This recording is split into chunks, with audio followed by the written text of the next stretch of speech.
সকলোকে স্বাগতম জনাইছোঁ মোৰ ছেকেণ্ড মিনি ব্লগলৈ। আৰু এতিয়া খেতিৰ ছিজন। মোৰ মানুহজনীও কৈ আছে ট্ৰেক্টৰ এখন ল আৰু যেনে তেনে গোটাই মেলি এখন সৰু ট্ৰেক্টৰ লৈ আহিলোঁ।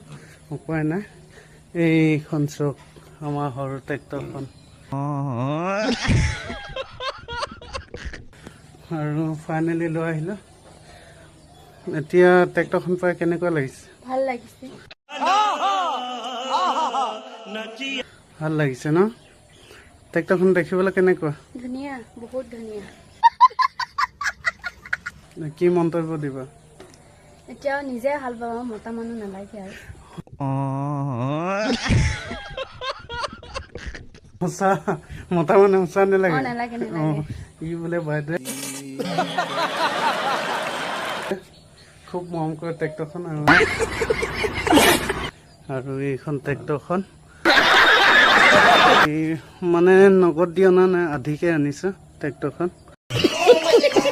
এতিয়া দেখিছেনে গোটেই মাটি চহাবলৈ ই আৰম্ভ কৰি দিলে। আমাৰ হাতী পোৱালীয়ে মিনি ট্ৰেক্টৰখন লৈ গৈছে। ফাইনেলি আমি মিনি ট্ৰেক্টৰখন এই পথাৰত এৰি দিলোঁ মাটি চহাবৰ কাৰণে। আৰু এতিয়া বাই মিনি ট্ৰেক্টৰ গাইছ মাছ মাংস খাই খাই দেখিছেনে পেট কেনেকুৱা গেৰুলা হৈ গৈছে। আৰু আমাৰ হাতী পোৱালিও পেট বাঢ়ি গৈছে দেখিছেনে?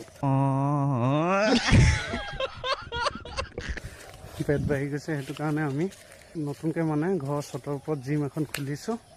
সেইখন আপোনালোকক দেখাম এতিয়া। হাতী পোৱালিয়া ঘৰত নতুনকৈ জিমখন খুলিছোঁ, কেনেকুৱা লাগিছে? ভাল লাগিছে। সদায় এক্সাৰচাইজ কৰিবি নাই? সদায় আমি এক্সাৰচাইজ কৰিম বুলি ভাবিছোঁ। এতিয়া বলক আপোনালোকক জিমখন দেখাওঁ। গাইছ এতিয়া আমি হাতী পোৱালীয়ে মই আপোনালোকক জিমখন দেখাম। গাইছ এতিয়া আমি চটৰ ওপৰত পালোহি।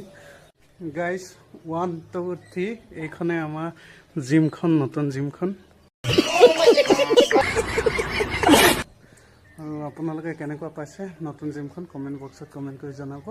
ভিডিঅ'টো ভাল পালে লাইক কৰিব, কমেণ্ট কৰিব, শ্বেয়াৰ কৰিব, লগতে ছাবস্ক্ৰাইব কৰি দিব।